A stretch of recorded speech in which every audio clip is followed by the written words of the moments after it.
UPSC కోసం ఢిల్లీకి వెళ్తే ఎంతమంది కీచకులు ఉన్నారో, ఎన్ని బయటకు రావట్లేదు. యూపీఎస్సీ కోచింగ్ కోసం ఢిల్లీ వెళ్ళే ప్రతి ఒక్కరూ ఆలోచించాలి. అంత దూరం అని లక్షలు ఖర్చు పెట్టి అసలు మన అమ్మాయి మన అబ్బాయి ఏం చేస్తున్నారు, భవిష్యత్తు టార్గెట్ వైపు ఉన్నారా, లేకపోతే యూపీఎస్సీ సక్సెస్ కాకపోగా జీవితాన్ని అస్తవ్యస్తం నాశనం చేసుకొని మళ్ళీ ఊర్లకు వెళ్ళిన వాళ్ళు ఎంతోమంది. యూపీఎస్సీ కోసం ఢిల్లీకి వెళ్తే జనరల్గా ఏంటి అంటే యూపీఎస్సీ కోసం చాలామంది ఢిల్లీకి మన తెలుగు రాష్ట్రాల నుంచి వెళ్తూ ఉంటారు. అయితే ఇక్కడ ఒక విషయం ఏంటి అంటే యూపీఎస్సీ కోసం ఢిల్లీకి వెళ్తే ఎలా ఉంటుంది, కోచింగ్ బాగుంటుందా, సక్సెస్ అవుతుందా, ఆడ పెద్ద పెద్ద ఇన్స్టిట్యూట్స్ ఉన్నాయి.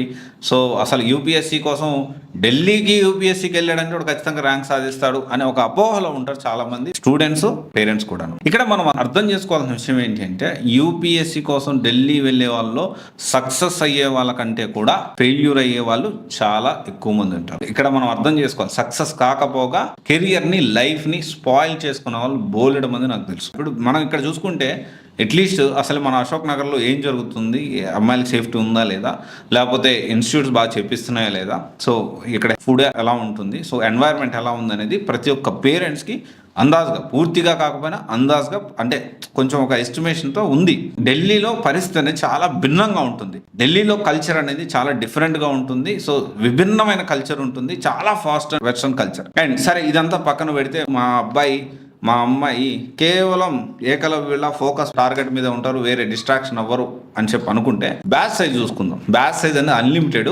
మీకు నమ్ముతారో లేదో 500, 700, 1000 మందిని ఒక క్లాస్లో కూర్చోబెట్టి టీవీలు పెట్టి ప్రొజెక్షన్స్ వేసి, అంటే అక్కడక్కడ ఒక క్లాస్ చెప్తా ఉంటారు. స్టార్టింగ్లో ఇంత పెద్ద ఒక హాల్ లాగా ఉంటుంది, అది ఒక పెద్ద హాల్ లాగా ఉంటుంది. దాంట్లో 500 మంది, 700 మంది, 1000 మందిని కూర్చోబెట్టి క్లాసులు చెప్పిస్తూ ఉంటారు, టీవీలు పెడతా ఉంటారు. అసలు నీకు ఎక్కడ కనెక్షన్ ఏముంది? ఇక ఆఫ్లైన్ తీసుకోవాల్సిన అవసరం, ఆన్లైన్ తీసుకుంటే సరిపోతుంది కదా. ఇప్పుడు ఆఫ్లైన్ యూపీఎస్సీ కోచింగ్ తీసుకోవడానికి మెయిన్ ఏంటి, డైరెక్ట్గా మనకి ఫ్యాకల్టీ కొంచెం టచ్ ఉంటుంది. సో ఎప్పటికప్పుడు మనం డౌట్స్ అడగవచ్చు, కొంచెం ఫ్రీగా ఉంటుంది.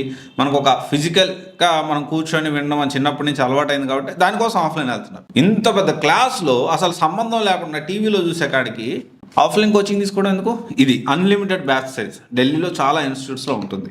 తర్వాత వచ్చేసి నో పర్సనల్ గైడెన్స్. నువ్వు పర్సనల్గా క్లాస్ అయిపోయిన తర్వాత నీ సీట్ కోసం ఇంకొక 3-4 కొట్టుకుంటూ ఉంటాను నీ వెనకాల. అంటే నీకు అసలు ఆ క్లాస్ అయిపోయిన తర్వాత మళ్ళీ నువ్వు ఫ్యాకల్టీని డౌట్ అడిగేదానికి ఛాన్సే లేదు.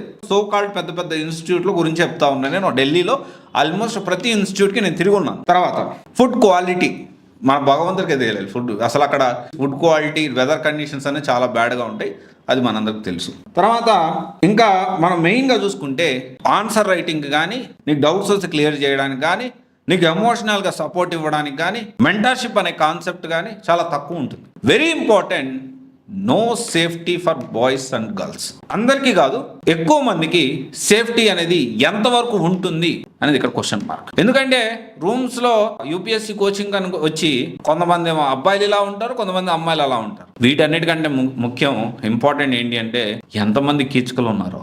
గైడెన్స్ పేరుతో, మెంటర్షిప్ పేరుతో, ఫ్యాకల్టీ పేరుతో క్లాసులు చెప్పిస్తారని ఎంతమంది ఉన్నారో మనకు తెలియదు. ఎన్ని బయటకు రావట్లేదు. ఇంత దూరం పంపించి ఇంత శ్రమ పడి, అంటే పాజిటివ్ ఆస్పెక్ట్ డెఫినెట్లీ చాలా మంది అనుకో, అంటే ఢిల్లీలోనే జరుగుతుందా, అశోక్ నగర్లో జరగట్లేదా అంటే అన్ని చోట్ల జరుగుతున్నాయి. కానీ ఇక్కడ కంట్రోల్ కొంతవరకన్నా ఉంది. యూపీఎస్సీ కోచింగ్ కోసం ఢిల్లీ వెళ్ళే ప్రతి ఒక్కరూ ఆలోచించాలి. అక్కడ దొరికే ప్రతి ఒక్కటి మన అశోక్ నగర్లో దొరుకుతున్నప్పుడు ఎందుకు వెళ్ళాలి ఢిల్లీ? అంత దూరం అని లక్షలు ఖర్చు పెట్టి అసలు మన అమ్మాయి మన అబ్బాయి ఏం చేస్తున్నారు, భవిష్యత్తు టార్గెట్ వైపు ఉన్నారా, లేకపోతే భవిష్యత్తును ఖరాబ్ చేసుకుంటున్నారా, ఎటు పోతా ఉన్నారు తెలుసుకోకుండా లక్షల డబ్బులు పెట్టి ఎందుకు పిల్లల జీవితాలని స్పాయిల్ చేయాలి? అంటే సక్సెస్ అయిన వాళ్ళు లేరా? ఎస్, 2 ఆస్పెక్ట్స్ ఉన్నాయి కదా. సక్సెస్ అయిన వాళ్ళు ఉన్నారు కొద్దిమంది, కానీ లైఫ్ స్పాయిల్ చేసుకునే వాళ్ళు ఎక్కువ ఉన్నారు కదా. యూపీఎస్సీ సక్సెస్ కాకపోగా జీవితాన్ని అస్తవ్యస్తం నాశనం చేసుకుని మళ్ళీ ఊర్లకు వెళ్ళిన వాళ్ళు ఎంతో మంది. ఆలోచించాలా? యూపీఎస్సీ కోచింగ్ అంటే మనకి ఏంటి అంటే సక్సెస్ అవుతారా లేదా సెకండరీ, కష్టం అండ్ లక్ మీద ఆధారపడి ఉంటుంది. అసలు ఒక గర్వంగా చెప్పుకోవడం కోసం కూడా కొంతమంది పంపిస్తూ ఉంటారు. నిజంగా రియల్లీ కొంతమంది పేరెంట్స్ ఇలా ఆలోచిస్తున్నారు. వాళ్ళ చుట్టాల ముందు, రిలేటివ్స్ ముందు, వాళ్ళ ఫ్రెండ్స్ ముందు, ఏం చేస్తున్నాడు మా అబ్బాయి ఐఏఎస్ కోసం ఢిల్లీకి వెళ్ళాడు కోచింగ్కి. ఏం చేశాడు? ఢిల్లీకి వెళ్ళి క్రాక్ చేశాడా, లేకపోతే క్రాక్ చేయలేదు, at least option B, plan B పెట్టుకొని అప్పుడన్నా సక్సెస్ అయ్యాడా? అదే ఇంపార్టెంట్. గొప్పల కోసం పోయి పేరు గొప్ప ఊరు దిబ్బ అన్నట్టు అశోక్ నగర్ లో, హైదరాబాద్ లో లేని ఢిల్లీలో ఏముంది? అట్మాస్ఫియర్ ఇక్కడే బెటర్గా ఉంది, మెటీరియల్ ఇక్కడ అవైలబిలిటీలో ఉంది, బ్యాచ్ సైజ్ ఇక్కడ లిమిటెడ్ అక్కడ అన్లిమిటెడ్, సేఫ్టీ కంపారిటివ్లీ చాలా సేఫ్టీ ఉంది ఇక్కడ. తర్వాత ఫుడ్ విషయంలో కాస్ట్ ఆఫ్ లివింగ్ చాలా తక్కువ, హాస్టల్ ఫీజు చాలా తక్కువ కంపారిటివ్లీ. అక్కడ హాస్టల్స్ దొరకవు, రూమ్స్ తీసుకున్నా 20-25 వేలు అవుతుంది నెలకి, 7-8 వేలు బ్రహ్మాండమైన హాస్టల్ వస్తుంది. అక్కడితో కంపేర్ చేసుకుంటే మరి ఇంట్లో కంపేర్ చేసుకోమాకండి, ఇంట్లో కంపేర్ చేసుకుంటే ఇక్కడ కూడా వర్స్ట్గానే ఉంటుంది. ఏ హాస్టల్ అయినా కానీ ఇంటి ఫుడ్తో కంపేర్ చేసుకుంటే వర్స్ట్గానే ఉంటుంది. There is no doubt about that. యూపీఎస్సీతో పాటు గ్రూప్ 1 గ్రూప్ 2 కూడా ఫ్రీగా ఇస్తున్నారు ఇక్కడ. అక్కడ ఇస్తున్నారా? ఆలోచన చేయాలా. మళ్ళీ ఏమనంటే ఓకే ఇప్పుడు నెక్స్ట్ ఢిల్లీ నుంచి వచ్చిన ఇన్స్టిట్యూట్లో జాయిన్ అవ్వచ్చా అని. మరి అంత టాప్ ఫ్యాకల్టీ ఇక్కడికి వస్తున్నారా, లేకపోతే మీకు అంత సీన్ లేదు, మీకు లోకల్ వాళ్ళు సరిపోతారు అనుకుంటున్నారా? ఢిల్లీ బ్రాండ్ అయితే సరిపోదు కదా. ఇవన్నీ ఆలోచన చేయాలా. డబ్బులు వేస్ట్ చేసుకోవద్దు, అనవసరంగా మీరు డబ్బులు వేస్ట్ చేసుకుంటూ ఉన్నారు. సొంతంగా ప్రిపేర్ అవ్వాలి, యూపీఎస్సీ కోచింగే వద్దు అనుకుంటే మన దగ్గర మెంటార్షిప్స్ కూడా అవైలబిలిటీలో ఉన్నాయి, సబ్జెక్ట్ వైజ్ కోచింగ్ కూడా అవైలబిలిటీలో ఉంది మన దగ్గర హైదరాబాద్లో. ఇది ఒకసారి ఆలోచించండి. Thank you. This is Raj signing off.